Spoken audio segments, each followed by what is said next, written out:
Authority is the secretariat, the management of the Social Health Authority. It's not the law, it's not the other things, it is the management. And that is why we continue to call for the disbandment of the management of Social Health Authority, and we bring in Kenyans. We have many Kenyans who are intelligent enough and who have the goodwill and who understand that the Social Health Authority is supposed to facilitate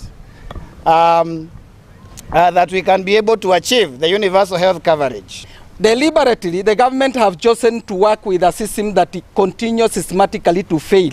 Every time on Friday, Thursday, there is several facilities that you cannot seek services. And those are deliberate issues, and issues which are administrative and need to be sorted and not to be repeated. But since last year, October, when we rolled out this SHA, we have continued to actually appreciate, see this problem repeatedly. To the corridors of courts, the High Court will rule on February 18th on whether Sarah Wairimu will be granted bail. Meanwhile, the victim's lawyer has urged the court to issue an order barring her from accessing the house where she currently resides. The prosecution argues that if released, Sarah Wairimu, who is charged with the murder of Tob Cohen, may interfere with witnesses. However, the defense have objected to the application by the prosecution, saying that there is no evidence to show that if released on bail, she will interfere with the witnesses. And we have explained. Our submission, Your Honor, is that at this stage, it will be prejudicial. In any event, because they are protected witnesses, these proceedings must take place in camera. That the accused is actively interfering with potential evidence that would be furnished to this honorable court by dint of her living and residing in the home which is owned by the victim. It is not true that this was the house of the deceased. It was a matrimonial home. The prosecution had all the time to assess and value the properties from 2019 to date. They did not see the need of preserving this home if they thought they would come back and file fresh charges. Of course, that house is terminated. It's contaminated. My apologies. The date, I'll give you 18th, 19th, 20th, and 21st. Choose one of the dates. Convenient to yourselves. 18th is available. It's convenient to me. Remember, I am only squeezing you into my appeals course list. Murder cases are handled on Wednesdays and Thursdays. She'll have to be remanded until 18th of February. Reason is that we do our rulings and judgments at home, and I already have so many others that I have to do over this weekend and the next weekend. So I'll only be handling yours on the next weekend. Yeah. Most obliged. Okay. A tribunal investigating Justice Mohammed Nur Kulo dismissed all allegations of gross misconduct against him, recommending reinstatement of the judge to the Environment and Land Court. The tribunal was chaired by Court of Appeal Judge Patrick Kiagi. It dismissed all petitions submitted by the Judicial Service Commission, which had initially recommended Justice Kulo's suspension. The Judicial Service Commission, chaired by Chief Justice Martha Koome, submitted the petitions to President Ruto, stating that as per its findings, constitutional grounds for removal had been met. The tribunal's mandate, Your Excellency, as contained in the Gazette notice, was to consider the 4 petitions submitted by the Judicial Service Commission for the removal of Honorable Mr. Justice Mohammed Nur Kulo from office. 1, 2, 3, 12, and 13 were not established. First, I must say thank you very much for taking up this responsibility. I know always it is not a simple matter to adjudicate on a matter like this, especially on a matter touching on members of our judiciary, but the fact that members of our judiciary are equally subject to interrogation confirms to us the balance of the law insofar as all Kenyans are involved. Well, a 31-year-old clinical officer has been charged at the Mombasa Law Court on Monday before Chief Magistrate, Alex Ithuku, with the offense of rape and indecent act on a dialysis patient at a private hospital. This incident captured the attention of female lawyers in the country who tasked the DCI and the DPP to investigate and charge the accused. Our reporter Tabitha Wanjiru has more. DS Juma, you are being charged with the offense of rape. Appearing before Chief Magistrate Alex Ithuku at the Mombasa Law Courts on 3rd February 2025, Dias Juma Wabwile is accused of having intentionally and unlawfully raped a patient on the morning of 31st January 2025 at around 5 a.m. at Pandya Hospital in Mombasa. The accused faces an alternative charge of an indecent act with a patient contrary to the Section 2 of the Sexual Offences Act 2007. Margaret Tumaini Kahindi. Is it true or not true, Dias Juma? While ruling on the bail, the Chief Magistrate Ithuku admitted that the offense was serious, but it was also bailable. As I've said, this offense is one that is bailable. And considering the law and circumstances of the case, I will admit the accused person to a bond of Kenya shillings 500,000 with one surety of similar amount. We will mention this matter on 17th of February before this court for pre-trial. In his defense, the accused person told the court to release him on cash bail as he is the sole breadwinner of his young family. This had been opposed by the prosecution counsel Martin Mbote, who instead wanted a probation report from the probation officer before the magistrate could rule on bail terms. Meanwhile, the Federation of Women Lawyers FIDA condemned the heinous sexual act on the dialysis patient. The FIDA Coast representative advocate Jane Onyango said that the act violates medical ethics, criminal law, and fundamental rights of patients to safety and dignity. FIDA Kenya, we are disturbed that senior Pandya Memorial Hospital staff repeatedly ignored the survivors' reports of the doctor's conduct. Their failure to intervene not only enabled the crime to continue, but also showed the hospital's systemic failure to protect patients from sexual violence.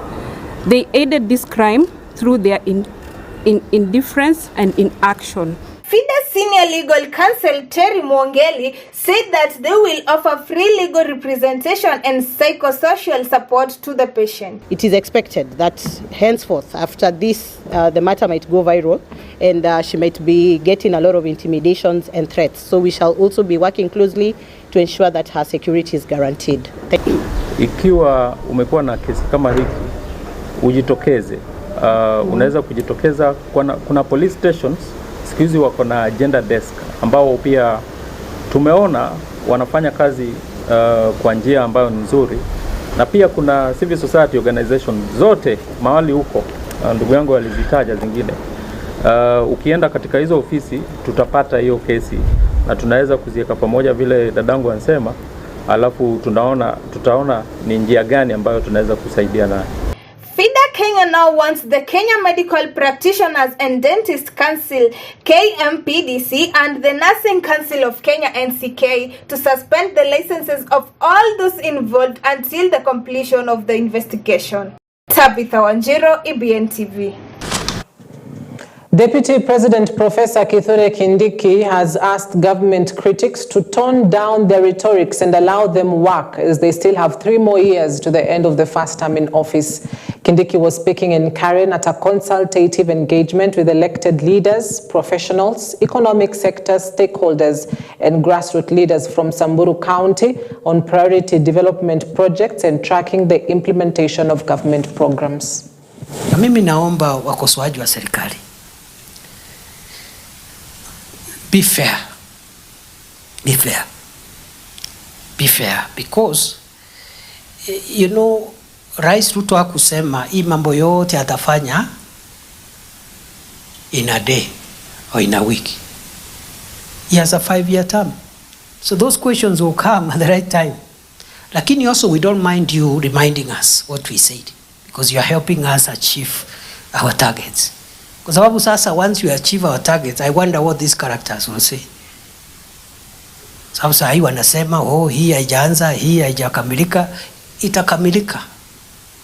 And then you will have no story. Liona wengine wana complain the other day ati tumepea sugarcane farmers bonus. Yeah? But that's what we said, that sugarcane and sugarcane farming is going to be profitable. We waived the debts. We are now paying farmers every week. We are paying workers every month. And every Friday, mkulima wa miwa hapo anapata cheki yake. Na mfanyikazi amelipwa. Na mwisho wa mwaka analipwa bonus. We've started with Mumias, it's working. We are going to the other sugar factories. So we can report progress on everything.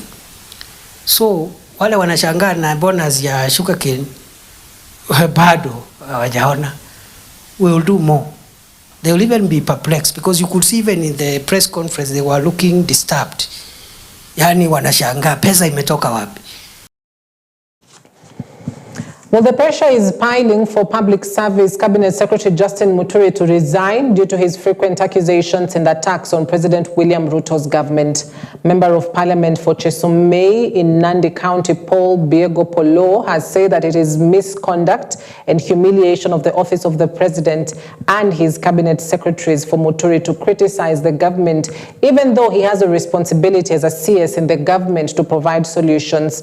Polo has asked President William Ruto to punish the CS, who he said has brought great shame to the government and has become a traitor.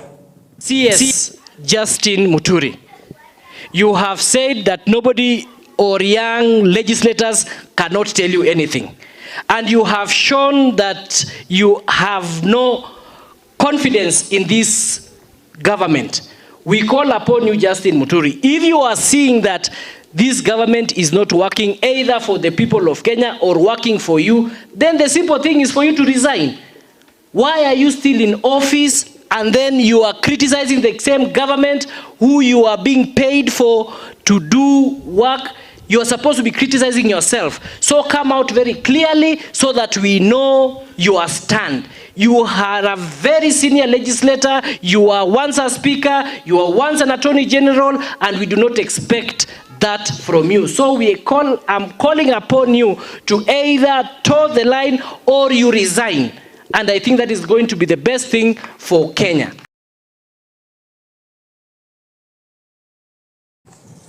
Toe the line or resign. Quite poetic, isn't it? But I bet you CS Muturi saw this coming.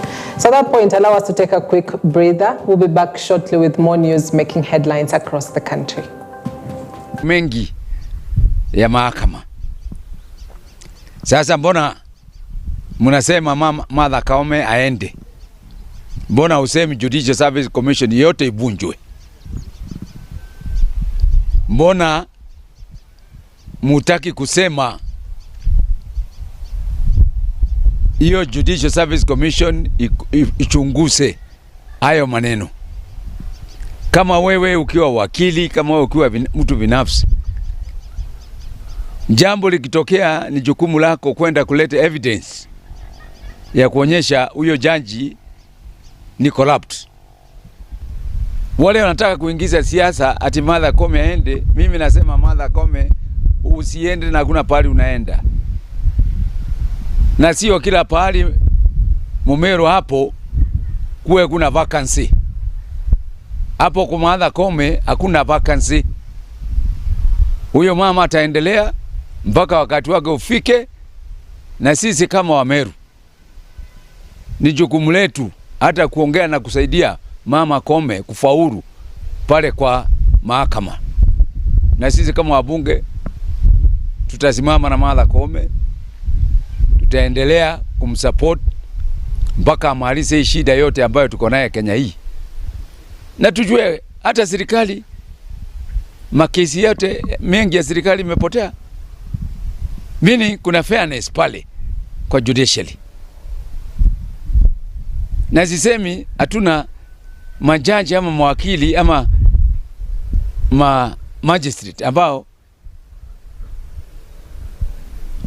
si wazuri, wapo.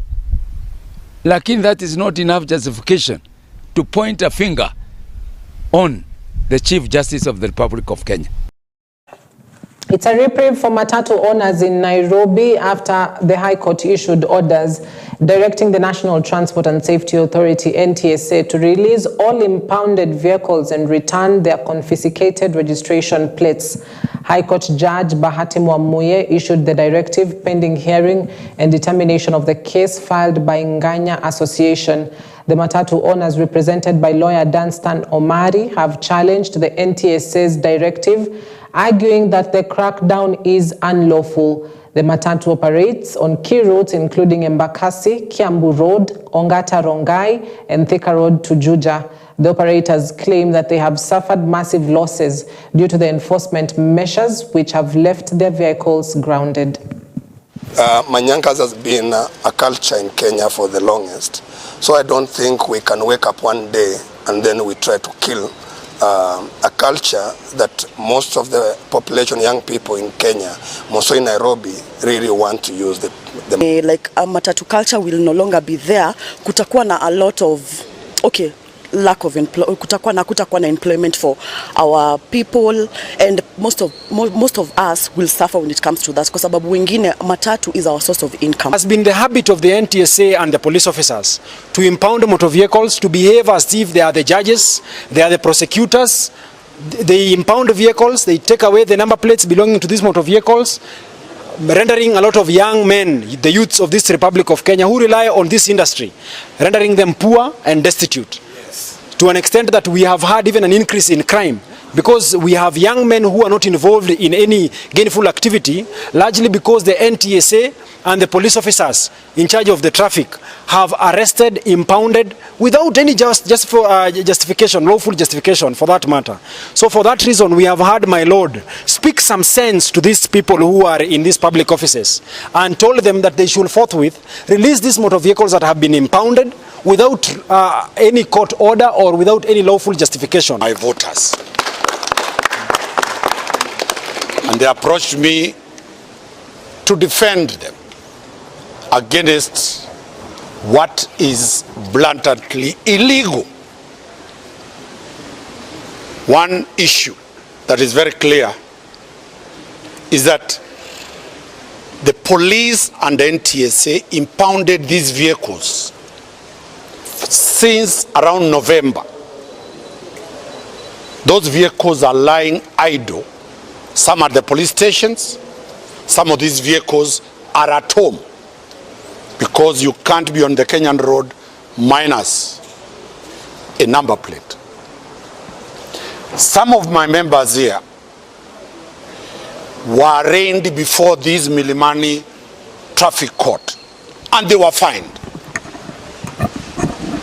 There is no lawful order from any court of law in this country to impound and detain these number plates.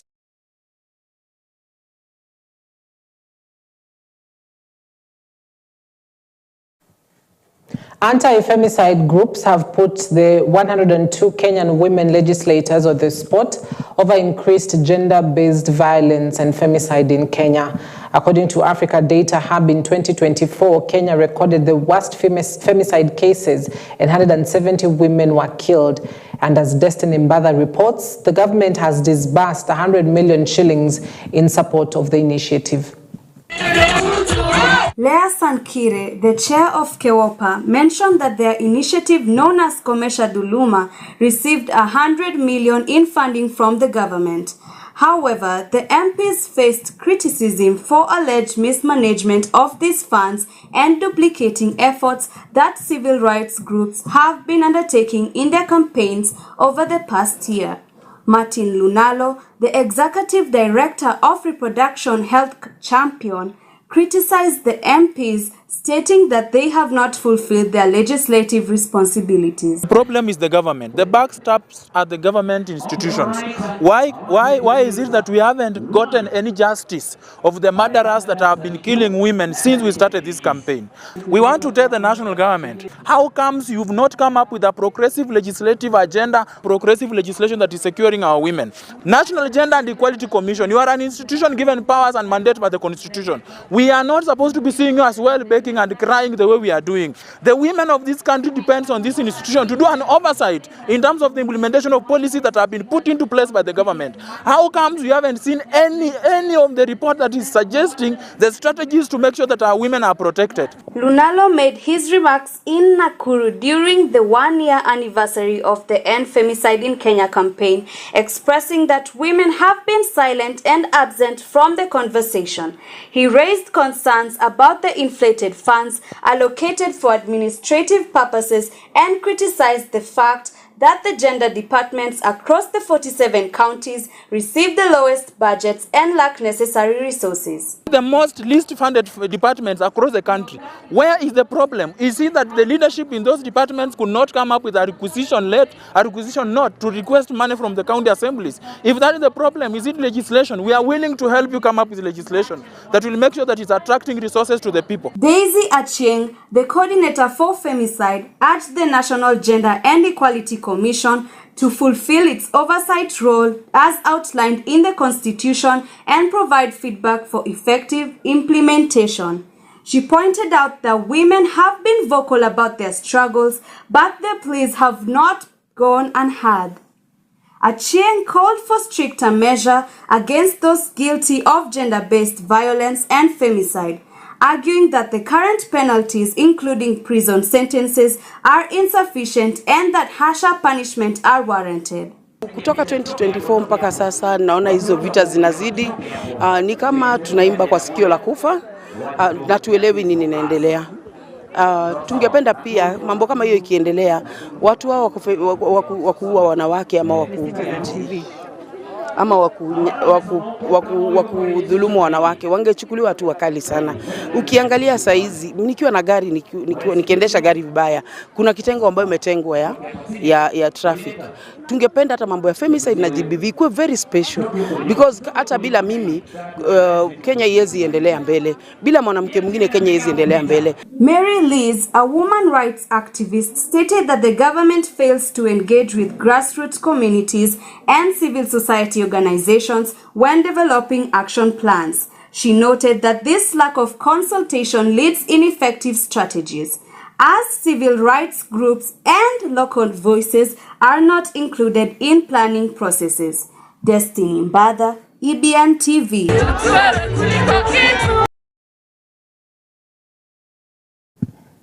Journalists from Turkana County have protested in Lodwar, pointing a blame finger at senior officials in the county government for what they describe as an increase to life threats and denial of the freedom to carry out their duties as journalists in accordance with the law.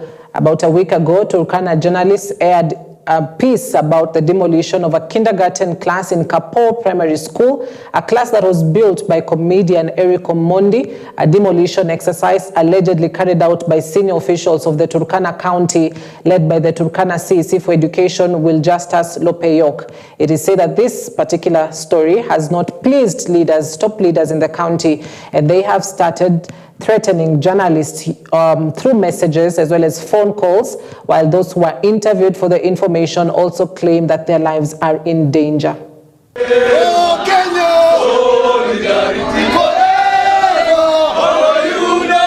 Lakini napata kwamba tumeweza kutishwa, tumeweza kushurutishwa, na pia vile tumeweza kuambiwa maneno mabaya ambayo tumetumiwa jumbe za chuki kwa sababu ya taarifa ambayo tumeweza kuyatoa ambayo inahusu watu wetu.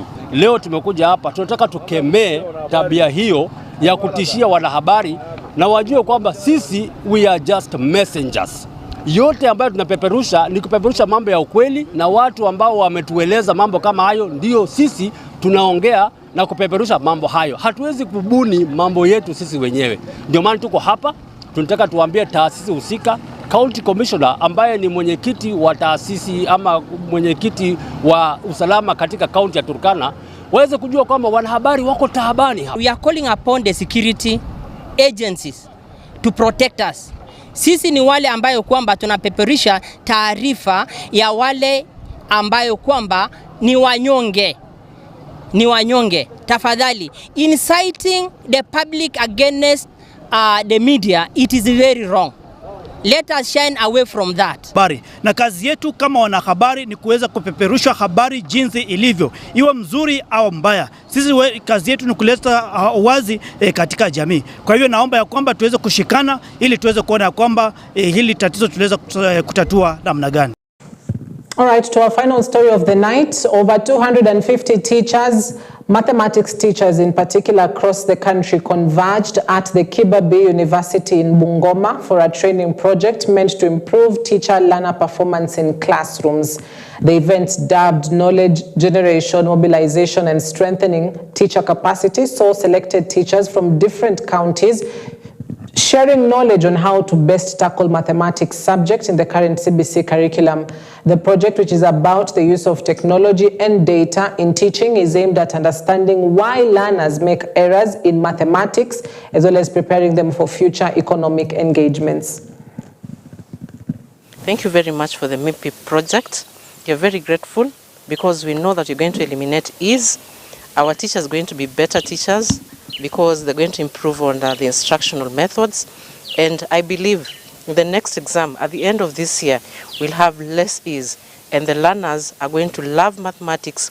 And most of our learners are actually going to end up taking the STEM courses. And our key focus, as you know, in competency-based education and training is numeracy, is a key skill that will help the learners to be analytical and make a contribution in future to our economy. So we are proud today that this is going to be a game changer to our teachers as they get sensitized, they get empowered so that they can assist the learners to acquire the necessary numeracy skills, and this will, is embedded and leveraged on technology. The project seeks to improve the use of data to inform and improve instructional practices. It is focused on data analysis, analysis of errors, data-driven instructional practices, and the use of digital media in pedagogy.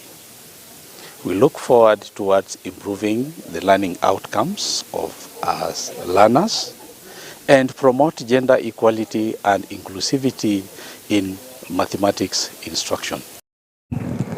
All right, thank you very much, ladies and gentlemen, for watching us tonight. It is almost about 35 minutes past the hour mark. I hope that you are up to date on what is making headlines across the Republic of Kenya tonight. See you tomorrow, same time, same place. I'll still be with Laura Omondi in studio. My name is Cynthia Nanjala. Good night.